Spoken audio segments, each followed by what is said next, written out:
들을수록 인생이 건강해지는 책사람입니다. 혹시 자주 물건을 잃어버리거나 중요한 약속을 깜빡하시나요?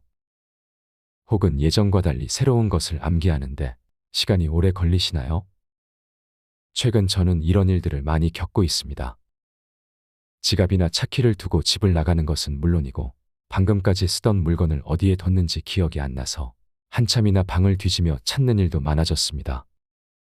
슬프게도 이런 일들은 저의 뇌가 늙어가기 때문에 생기는 일이라고 합니다. 나이듦에 따라 자연히 뇌도 늙어가는 것이죠.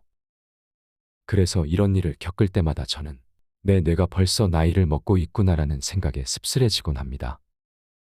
하지만 제 채널명 책사람에서 알 수 있듯이 저는 세상 모든 문제의 답은 책에 있다고 믿고 있습니다.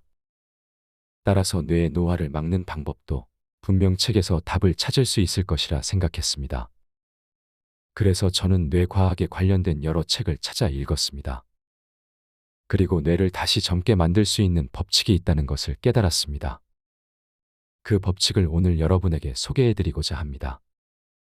오늘 소개할 책은 다른 상상에서 발간하고 일본의 유명한 뇌과학자인 이와사키 이치로와 전문가들이 함께 쓴 피로 독립입니다.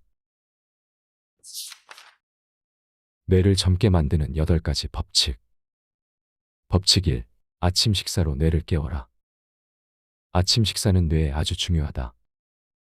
바쁜 아침 시간, 5분만 더 이불 속에 있고 싶다. 입을 옷을 고르는데 시간을 더 쓰고 싶다. 다이어트 중이니 아침은 건너뛰자 등의 이유로 아침 식사를 거르지는 않는가.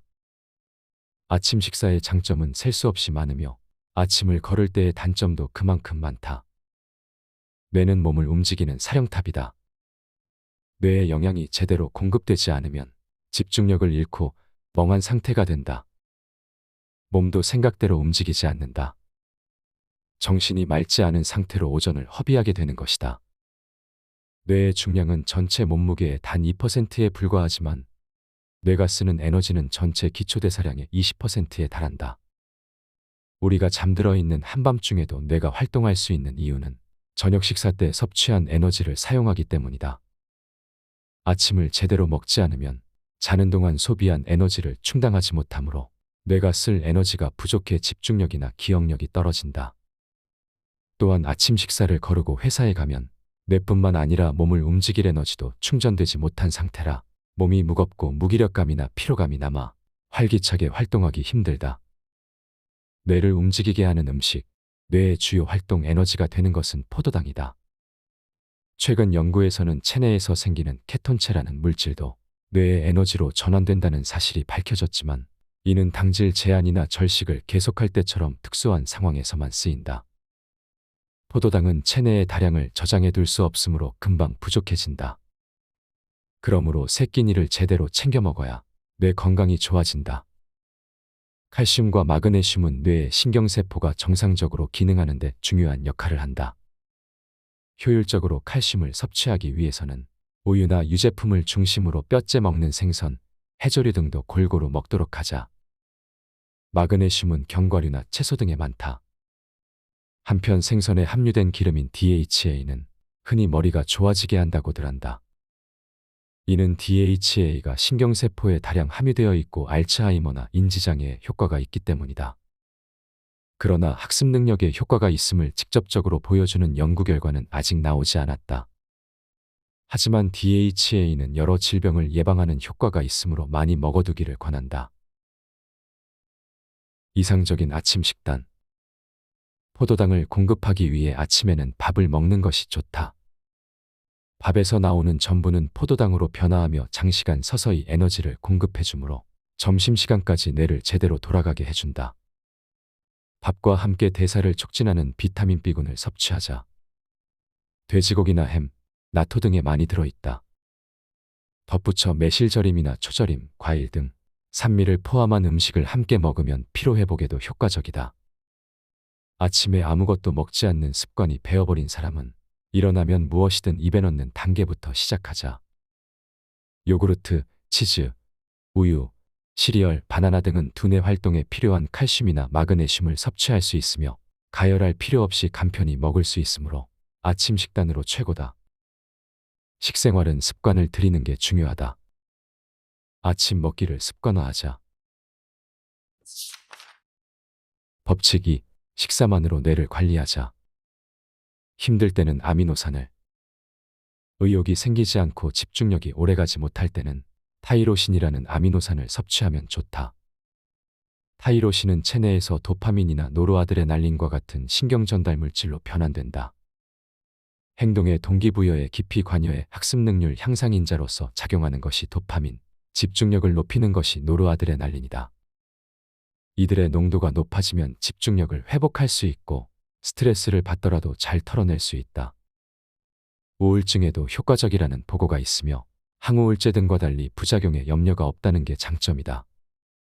타이로신은 치즈 등 유제품, 육류, 대두, 바나나 등에 많이 함유되어 있다. 타이로신은 공복에 당질과 함께 섭취하면 흡수율이 좋아지므로 당질과 타이로신 모두 함유되어 있으면서도 간편하게 먹을 수 있는 바나나를 자주 먹자. 짜증을 가라앉히는 트립토판. 트립토판은 자율신경의 작용을 제어하는 신경전달 물질인 세로토닌을 만들어낸다. 세로토닌은 노르아드레날린이나 도파민의 폭주를 억제하고 마음의 조화를 유지시킨다. 그래서 최근에는 매체에서 행복물질, 행복호르몬이라는 이름으로 홍보하기도 한다. 트립토판은 유제품이나 대두 제품, 견과류에 많이 함유되어 있다. 스트레스를 완화하는 가바.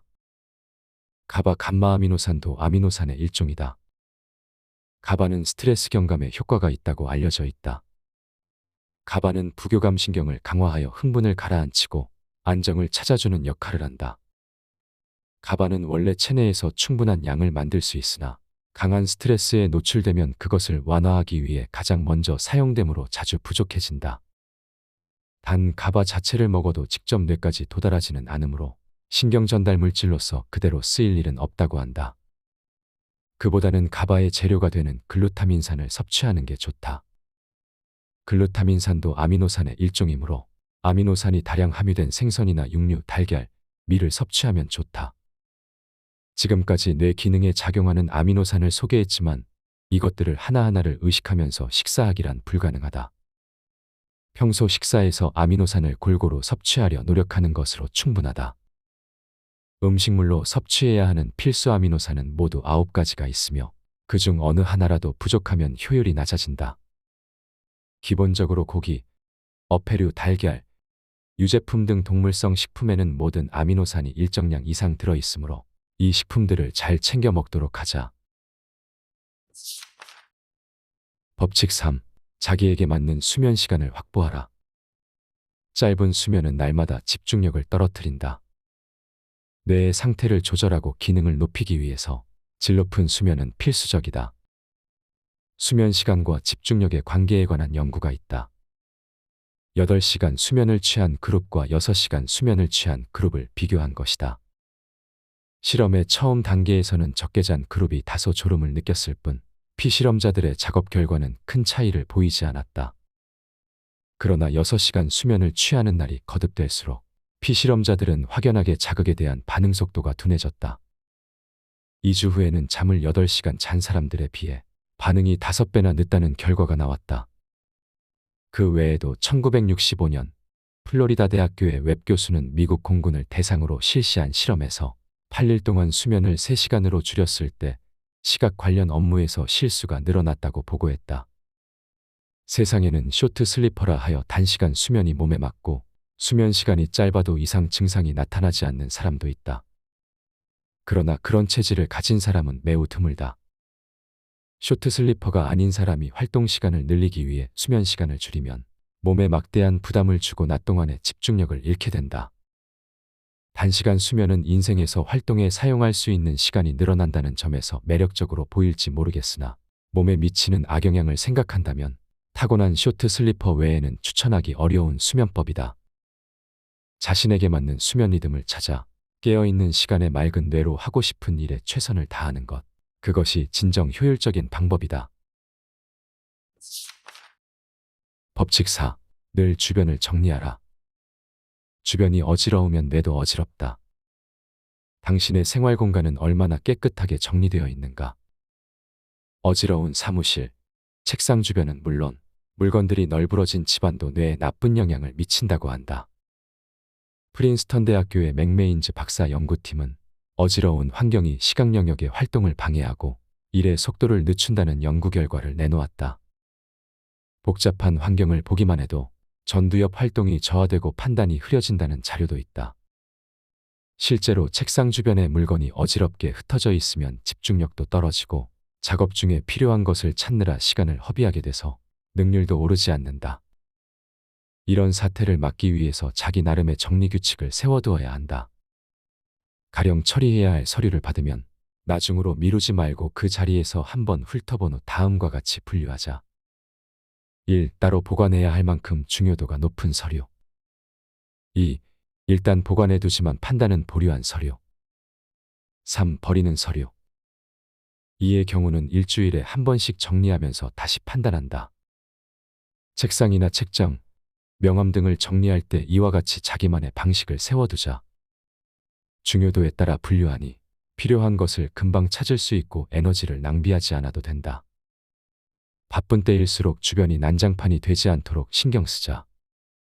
만일 작업 공간이 점점 지저분해지고 있다면 잠시 시간을 내어 정리하자. 지금 정리해두어야 일의 능률 저하를 막을 수 있다. 법칙 5. 새로운 도전으로 뇌를 자극하라. 새로운 자극이 뇌를 활성화한다. 날마다 같은 시간에 일어나 같은 길로 출근해서 별다른 사건 없이 하루를 보내고 다시 왔던 길을 되돌아 집으로 가는 일상. 날마다 같은 일이 반복되니 매너리즘에 빠진 듯 지겹다. 처음에는 신선하게 느끼던 것이라도 반복하다 보면 익숙해져서 자극을 못 느낀다. 당연하다. 우리 뇌가 그렇게 작동하기 때문이다. 뇌를 활성화하는 요인 중 하나로 풍부한 환경이 있다. 프린스턴 대학교의 랑퐁 박사 연구팀은 좁은 금속 틀 안에서 생쥐를 한 마리씩 기른 경우와 넓은 공간에 집을 만들 재료와 장난감을 넣어주고 다수의 동류 생쥐들과 함께 기른 경우로 나누어 생쥐의 뇌 변화를 연구했다. 그 결과 풍부한 환경, 즉 다양한 환경인자가 주변에 존재하는 상태에서 사육한 생쥐의 뇌에서는 뇌세포를 성장시키고 신경 네트워크를 강화하는 유전자군의 발현이 두드러졌다. 매너리즘에 빠진 환경, 변화가 없는 환경에서는 뇌가 성장하려 하지 않는다는 사실이 밝혀진 것이다. 인간의 뇌도 마찬가지이다. 새로운 자극을 받으면 뇌내에 새로운 회로가 생성되고 나아가 새로운 자극을 지속적으로 받으면 신경 네트워크가 점점 강화된다. 새로운 일에 도전하자. 운동이나 취미, 직장인 동호회 등의 활동을 시작해보자. 그러면 새로운 지식이나 경험, 기술 등을 습득하게 되어 뇌 기능이 향상될 뿐만 아니라 생활에 활력이 생겨 기분도 밝아질 것이다. 또 여행을 가거나 새로운 책 읽기, 새로운 사람과 만나기 등 사소한 도전을 지속하면 뇌에 활기가 돌고 새로운 뇌내 네트워크를 구축해 뇌를 성장시키기도 쉬워진다. 날마다 작지만 새로운 도전을 해나가며 지루함을 날려버리고 뇌 기능도 활성화시키자. 법칙 6. 멀티태스킹은 뇌를 지치게 한다. 한 번에 한 가지 일만 하는 게 뇌에 좋다. 어떤 일을 하면서 동시에 다른 일을 하는 것을 멀티태스킹이라고 한다. 뇌에는 그다지 좋지 않은 작업 방식이다. 예를 들면 텔레비전을 흘깃거리면서 스마트폰으로 SNS를 보는 경우 귀로는 텔레비전 음성을 듣고 눈으로는 움직이는 영상을 좇으며 스마트폰에 표시된 문자를 읽게 된다.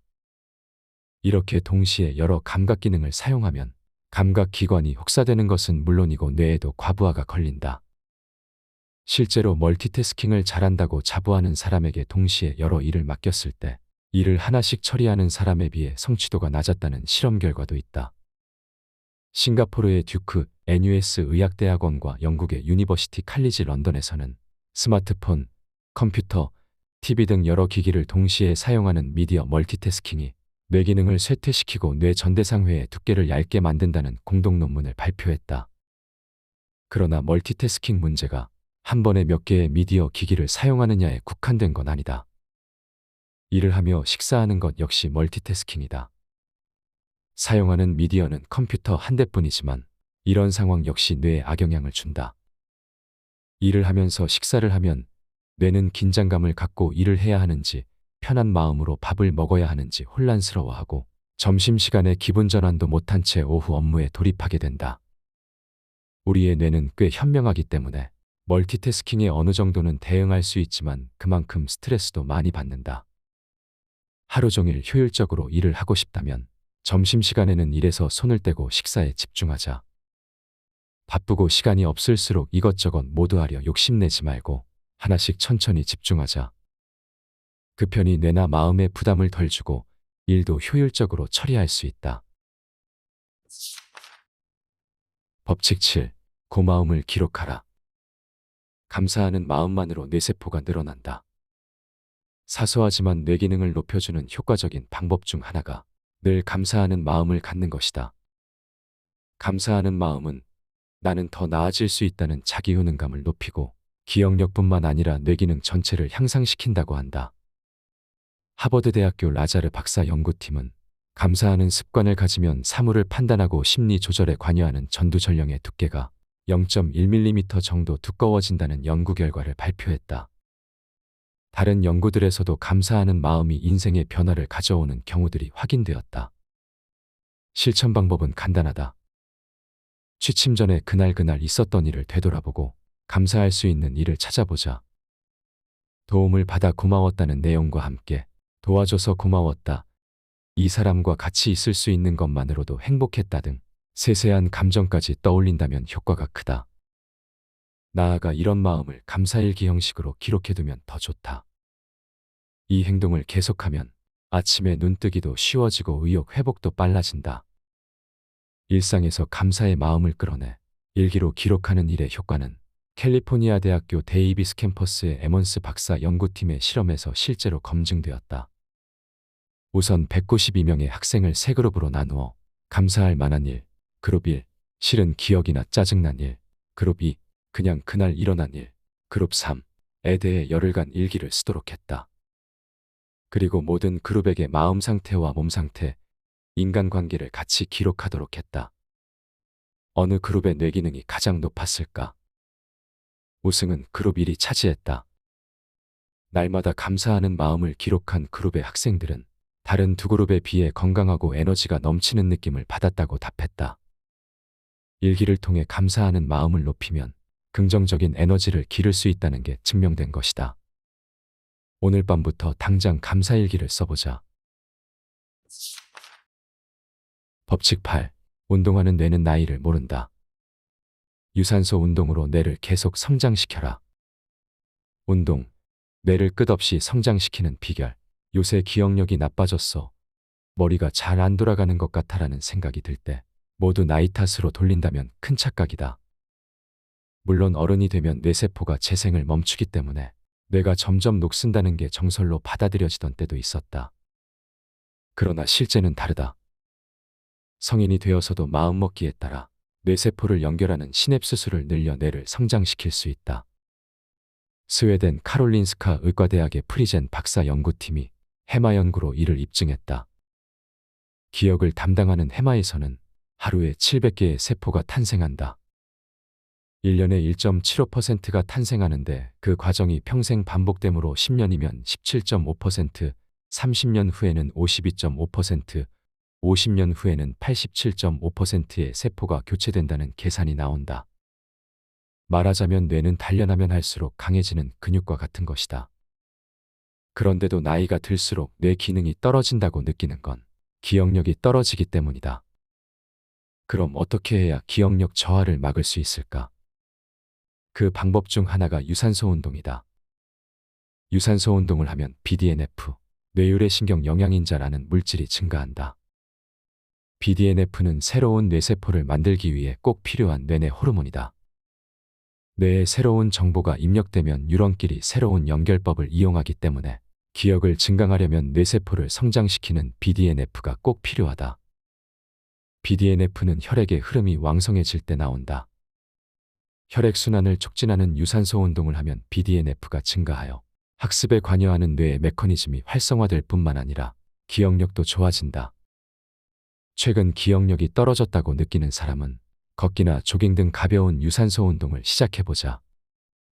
평일에 바빠서 좀처럼 시간을 낼 수 없다면 지하철역이나 회사에서 에스컬레이터나 엘리베이터 대신 계단을 이용하거나 걷는 속도를 빠르게 하는 등 약간의 변화로도 뇌를 지속적으로 성장시킬 수 있다. 오늘 영상은 책에서 소개된 뇌 건강을 위한 10가지 법칙 중 7가지와 책 내용 중 중요하다고 생각한 내용을 추가하여 총 8가지 법칙으로 소개해드렸습니다. 우리는 우리의 행동과 감정이 스스로의 결정에서 나온 것이라 생각합니다. 그래서 우리의 생각과 감정을 우리가 100% 컨트롤할 수 있다고 자신하죠. 하지만 최근 밝혀진 뇌과학에 따르면 사람의 행동과 정신은 우리의 의지나 정신력이 아닌 뇌가 결정합니다. 즉, 인간 의지의 영역이라고 간주되는 감정이나 의지마저도 뇌 기능에 의해 정확하게 컨트롤되고 있다는 것입니다.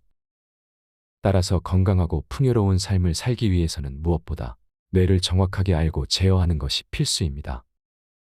하지만 의외로 많은 사람들은 몸 건강은 챙기면서도 뇌 건강은 크게 생각하지 않습니다. 아마 뇌는 보이지 않기 때문에 그 중요성을 다른 신체 기관에 비해 덜 느끼는 것이 아닌가 싶습니다. 하지만 오늘 이 영상을 보신 분들이라면 뇌 건강의 중요성을 깨달으셨을 거라 확신합니다. 들으셨던 내용을 꼭 여러 번 반복 청취하셔서 뇌를 다시 젊게 만들고 행복하고 풍요로운 삶을 사셨으면 좋겠습니다.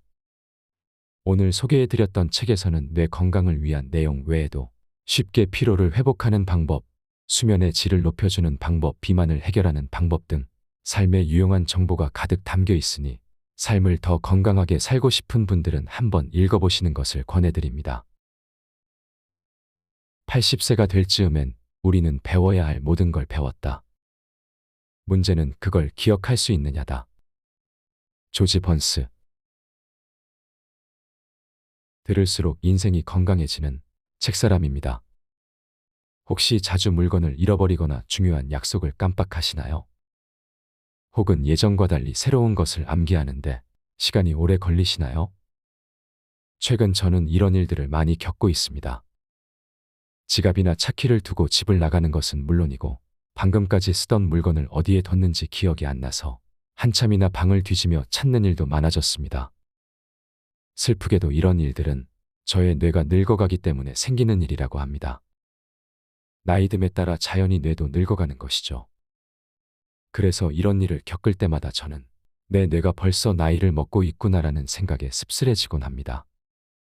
하지만 제 채널명 책사람에서 알 수 있듯이 저는 세상 모든 문제의 답은 책에 있다고 믿고 있습니다. 따라서 뇌의 노화를 막는 방법도 분명 책에서 답을 찾을 수 있을 것이라 생각했습니다. 그래서 저는 뇌과학에 관련된 여러 책을 찾아 읽었습니다. 그리고 뇌를 다시 젊게 만들 수 있는 법칙이 있다는 것을 깨달았습니다. 그 법칙을 오늘 여러분에게 소개해드리고자 합니다. 오늘 소개할 책은 다른 상상에서 발간하고 일본의 유명한 뇌과학자인 이와사키 이치로와 전문가들이 함께 쓴 피로 독립입니다. 뇌를 젊게 만드는 8가지 법칙. 법칙 1. 아침 식사로 뇌를 깨워라. 아침 식사는 뇌에 아주 중요하다. 바쁜 아침 시간, 5분만 더 이불 속에 있고 싶다. 입을 옷을 고르는데 시간을 더 쓰고 싶다. 다이어트 중이니 아침은 건너뛰자 등의 이유로 아침 식사를 거르지는 않는가. 아침 식사의 장점은 셀 수 없이 많으며 아침을 걸을 때의 단점도 그만큼 많다. 뇌는 몸을 움직이는 사령탑이다. 뇌에 영양이 제대로 공급되지 않으면 집중력을 잃고 멍한 상태가 된다. 몸도 생각대로 움직이지 않는다. 정신이 맑지 않은 상태로 오전을 허비하게 되는 것이다. 뇌의 중량은 전체 몸무게의 단 2%에 불과하지만 뇌가 쓰는 에너지는 전체 기초대사량의 20%에 달한다. 우리가 잠들어 있는 한밤중에도 뇌가 활동할 수 있는 이유는 저녁 식사 때 섭취한 에너지를 사용하기 때문이다. 아침을 제대로 먹지 않으면 자는 동안 소비한 에너지를 충당하지 못하므로 뇌가 쓸 에너지가 부족해 집중력이나 기억력이 떨어진다. 또한 아침 식사를 거르고 회사에 가면 뇌뿐만 아니라 몸을 움직일 에너지도 충전되지 못한 상태라 몸이 무겁고 무기력감이나 피로감이 남아 활기차게 활동하기 힘들다. 뇌를 움직이게 하는 음식, 뇌의 주요 활동 에너지가 되는 것은 포도당이다. 최근 연구에서는 체내에서 생기는 케톤체라는 물질도 뇌의 에너지로 전환된다는 사실이 밝혀졌지만 이는 당질 제한이나 절식을 계속할 때처럼 특수한 상황에서만 쓰인다. 포도당은 체내의 다량을 저장해 둘 수 없으므로 금방 부족해진다. 그러므로 새 끼니를 제대로 챙겨 먹어야 뇌 건강이 좋아진다. 칼슘과 마그네슘은 뇌의 신경세포가 정상적으로 기능하는 데 중요한 역할을 한다. 효율적으로 칼슘을 섭취하기 위해서는 우유나 유제품을 중심으로 뼈째 먹는 생선, 해조류 등도 골고루 먹도록 하자. 마그네슘은 견과류나 채소 등에 많다. 한편 생선에 함유된 기름인 DHA는 흔히 머리가 좋아지게 한다고들 한다. 이는 DHA가 신경세포에 다량 함유되어 있고 알츠하이머나 인지장애에 효과가 있기 때문이다. 그러나 학습 능력에 효과가 있음을 직접적으로 보여주는 연구 결과는 아직 나오지 않았다. 하지만 DHA는 여러 질병을 예방하는 효과가 있으므로 많이 먹어두기를 권한다. 이상적인 아침 식단. 포도당을 공급하기 위해 아침에는 밥을 먹는 것이 좋다. 밥에서 나오는 전분은 포도당으로 변화하며 장시간 서서히 에너지를 공급해주므로 점심시간까지 뇌를 제대로 돌아가게 해준다. 밥과 함께 대사를 촉진하는 비타민 B군을 섭취하자. 돼지고기나 햄, 나토 등에 많이 들어있다.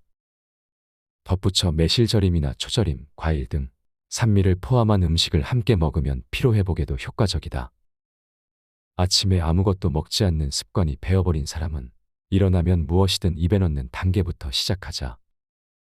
요구르트, 치즈, 우유, 시리얼, 바나나 등은 두뇌 활동에 필요한 칼슘이나 마그네슘을 섭취할 수 있으며 가열할 필요 없이 간편히 먹을 수 있으므로 아침 식단으로 최고다.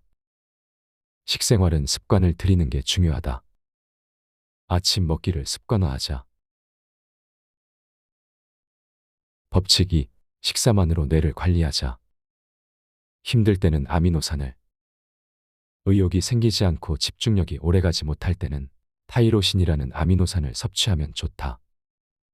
타이로신은 체내에서 도파민이나 노르아드레날린과 같은 신경전달 물질로 변환된다.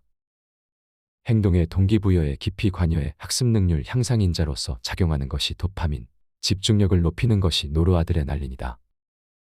이들의 농도가 높아지면 집중력을 회복할 수 있고 스트레스를 받더라도 잘 털어낼 수 있다. 우울증에도 효과적이라는 보고가 있으며 항우울제 등과 달리 부작용에 염려가 없다는 게 장점이다. 타이로신은 치즈 등 유제품, 육류, 대두, 바나나 등에 많이 함유되어 있다.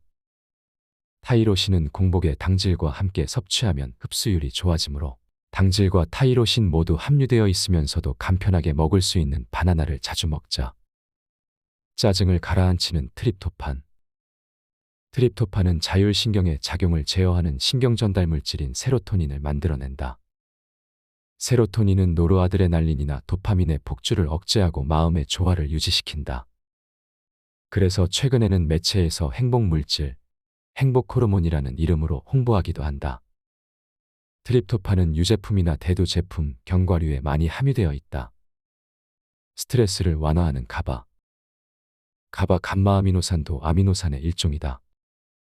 가바는 스트레스 경감에 효과가 있다고 알려져 있다. 가바는 부교감 신경을 강화하여 흥분을 가라앉히고 안정을 찾아주는 역할을 한다. 가바는 원래 체내에서 충분한 양을 만들 수 있으나 강한 스트레스에 노출되면 그것을 완화하기 위해 가장 먼저 사용되므로 자주 부족해진다. 단 가바 자체를 먹어도 직접 뇌까지 도달하지는 않으므로 신경전달 물질로서 그대로 쓰일 일은 없다고 한다. 그보다는 가바의 재료가 되는 글루타민산을 섭취하는 게 좋다. 글루타민산도 아미노산의 일종이므로 아미노산이 다량 함유된 생선이나 육류, 달걀, 밀을 섭취하면 좋다. 지금까지 뇌 기능에 작용하는 아미노산을 소개했지만 이것들을 하나하나를 의식하면서 식사하기란 불가능하다. 평소 식사에서 아미노산을 골고루 섭취하려 노력하는 것으로 충분하다. 음식물로 섭취해야 하는 필수 아미노산은 모두 9가지가 있으며 그중 어느 하나라도 부족하면 효율이 낮아진다. 기본적으로 고기, 어패류, 달걀, 유제품 등 동물성 식품에는 모든 아미노산이 일정량 이상 들어있으므로 이 식품들을 잘 챙겨 먹도록 하자. 법칙 3. 자기에게 맞는 수면 시간을 확보하라. 짧은 수면은 날마다 집중력을 떨어뜨린다. 뇌의 상태를 조절하고 기능을 높이기 위해서 질 높은 수면은 필수적이다. 수면 시간과 집중력의 관계에 관한 연구가 있다. 8시간 수면을 취한 그룹과 6시간 수면을 취한 그룹을 비교한 것이다. 실험의 처음 단계에서는 적게 잔 그룹이 다소 졸음을 느꼈을 뿐 피실험자들의 작업 결과는 큰 차이를 보이지 않았다. 그러나 6시간 수면을 취하는 날이 거듭될수록 피실험자들은 확연하게 자극에 대한 반응 속도가 둔해졌다. 2주 후에는 잠을 8시간 잔 사람들에 비해 반응이 5배나 늦다는 결과가 나왔다.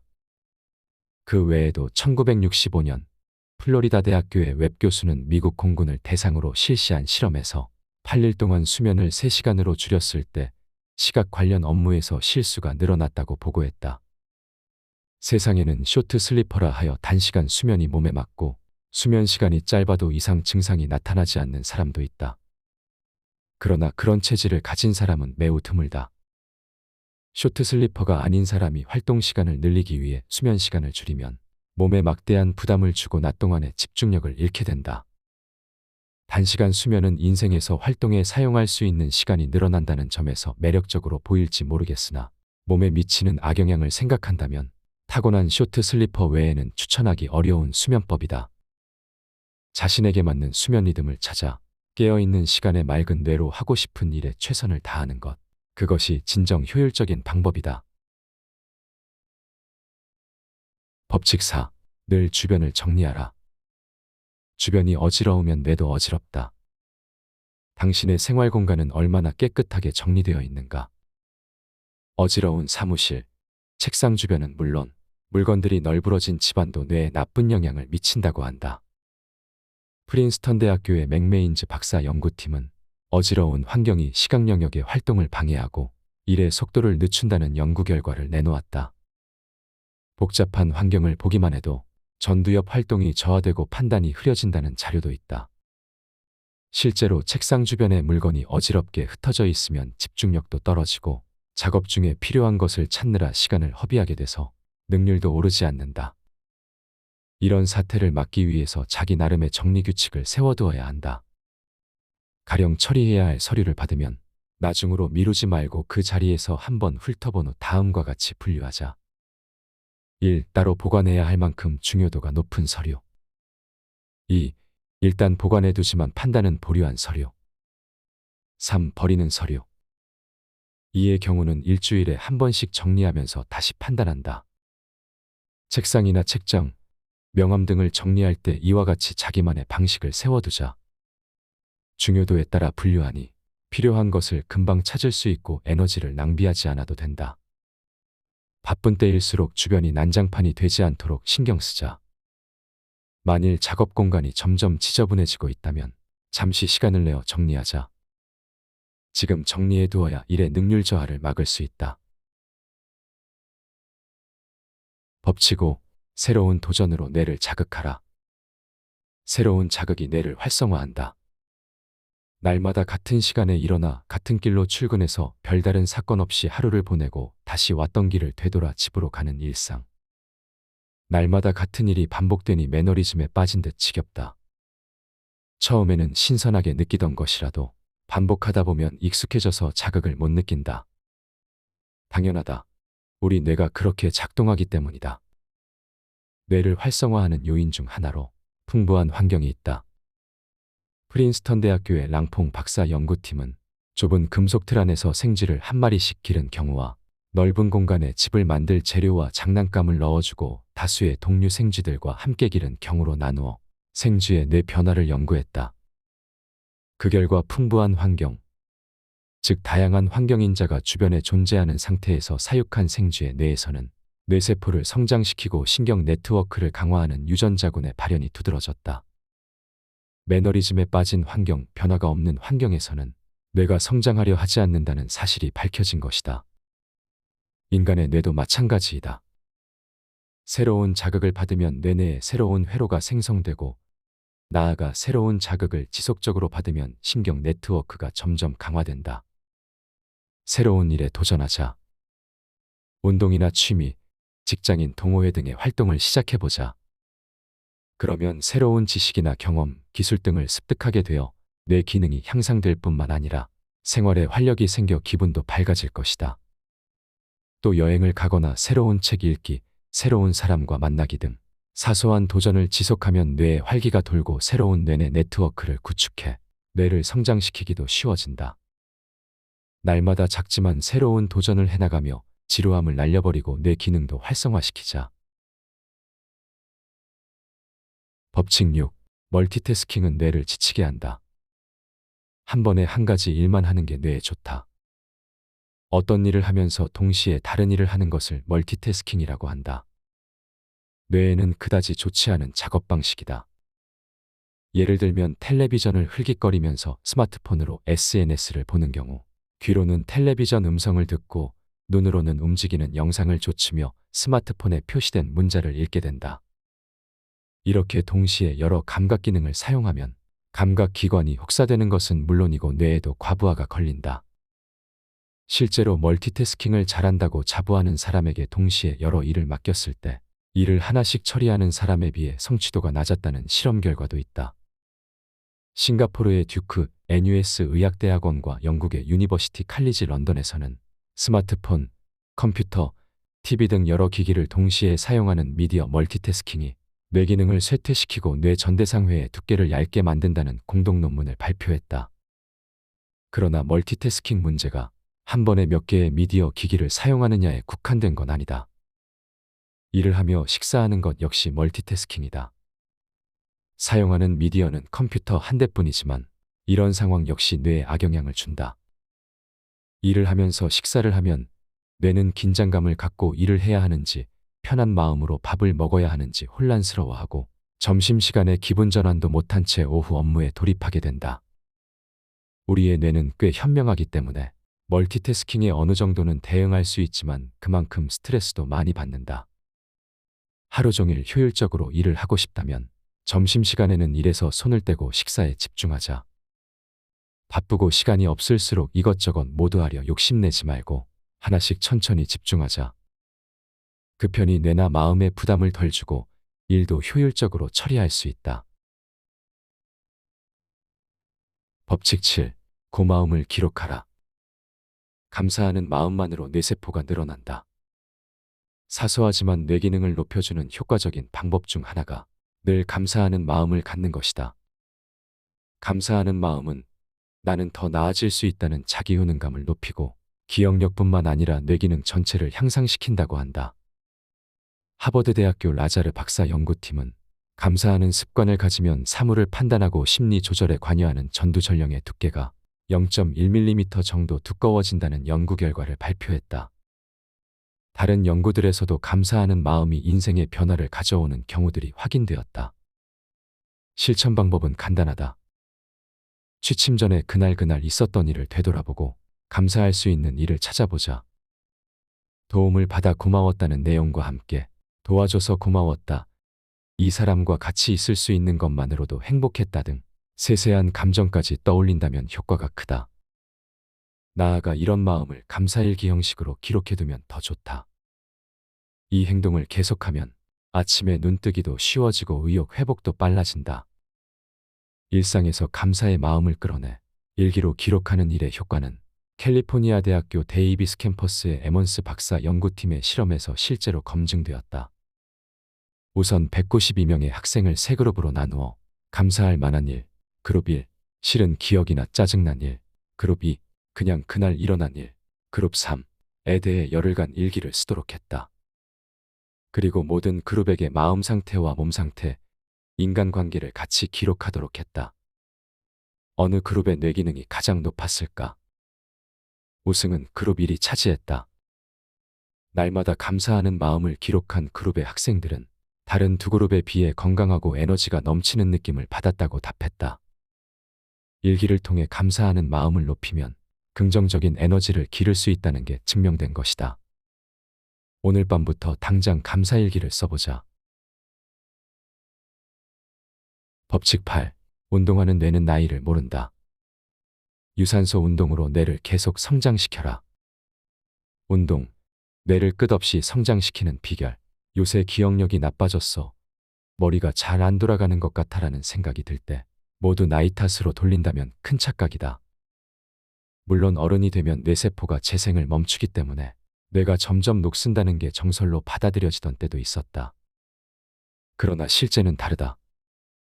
성인이 되어서도 마음먹기에 따라 뇌세포를 연결하는 시냅스수를 늘려 뇌를 성장시킬 수 있다. 스웨덴 카롤린스카 의과대학의 프리젠 박사 연구팀이 해마 연구로 이를 입증했다. 기억을 담당하는 해마에서는 하루에 700개의 세포가 탄생한다. 1년에 1.75%가 탄생하는데 그 과정이 평생 반복되므로 10년이면 17.5%, 30년 후에는 52.5%, 50년 후에는 87.5%의 세포가 교체된다는 계산이 나온다. 말하자면 뇌는 단련하면 할수록 강해지는 근육과 같은 것이다. 그런데도 나이가 들수록 뇌 기능이 떨어진다고 느끼는 건 기억력이 떨어지기 때문이다. 그럼 어떻게 해야 기억력 저하를 막을 수 있을까? 그 방법 중 하나가 유산소 운동이다. 유산소 운동을 하면 BDNF, 뇌율의 신경 영양인자라는 물질이 증가한다. BDNF는 새로운 뇌세포를 만들기 위해 꼭 필요한 뇌내 호르몬이다. 뇌에 새로운 정보가 입력되면 뉴런끼리 새로운 연결법을 이용하기 때문에 기억을 증강하려면 뇌세포를 성장시키는 BDNF가 꼭 필요하다. BDNF는 혈액의 흐름이 왕성해질 때 나온다. 혈액순환을 촉진하는 유산소 운동을 하면 BDNF가 증가하여 학습에 관여하는 뇌의 메커니즘이 활성화될 뿐만 아니라 기억력도 좋아진다. 최근 기억력이 떨어졌다고 느끼는 사람은 걷기나 조깅 등 가벼운 유산소 운동을 시작해보자. 평일에 바빠서 좀처럼 시간을 낼 수 없다면 지하철역이나 회사에서 에스컬레이터나 엘리베이터 대신 계단을 이용하거나 걷는 속도를 빠르게 하는 등 약간의 변화로도 뇌를 지속적으로 성장시킬 수 있다. 오늘 영상은 책에서 소개된 뇌 건강을 위한 10가지 법칙 중 7가지와 책 내용 중 중요하다고 생각한 내용을 추가하여 총 8가지 법칙으로 소개해드렸습니다. 우리는 우리의 행동과 감정이 스스로의 결정에서 나온 것이라 생각합니다. 그래서 우리의 생각과 감정을 우리가 100% 컨트롤할 수 있다고 자신하죠. 하지만 최근 밝혀진 뇌과학에 따르면 사람의 행동과 정신은 우리의 의지나 정신력이 아닌 뇌가 결정합니다. 즉, 인간 의지의 영역이라고 간주되는 감정이나 의지마저도 뇌 기능에 의해 정확하게 컨트롤되고 있다는 것입니다. 따라서 건강하고 풍요로운 삶을 살기 위해서는 무엇보다 뇌를 정확하게 알고 제어하는 것이 필수입니다. 하지만 의외로 많은 사람들은 몸 건강은 챙기면서도 뇌 건강은 크게 생각하지 않습니다. 아마 뇌는 보이지 않기 때문에 그 중요성을 다른 신체 기관에 비해 덜 느끼는 것이 아닌가 싶습니다. 하지만 오늘 이 영상을 보신 분들이라면 뇌 건강의 중요성을 깨달으셨을 거라 확신합니다. 들으셨던 내용을 꼭 여러 번 반복 청취하셔서 뇌를 다시 젊게 만들고 행복하고 풍요로운 삶을 사셨으면 좋겠습니다. 오늘 소개해드렸던 책에서는 뇌 건강을 위한 내용 외에도 쉽게 피로를 회복하는 방법, 수면의 질을 높여주는 방법, 비만을 해결하는 방법 등 삶에 유용한 정보가 가득 담겨 있으니 삶을 더 건강하게 살고 싶은 분들은 한번 읽어보시는 것을 권해드립니다. 80세가 될 즈음엔 우리는 배워야 할 모든 걸 배웠다. 문제는 그걸 기억할 수 있느냐다. 조지 번스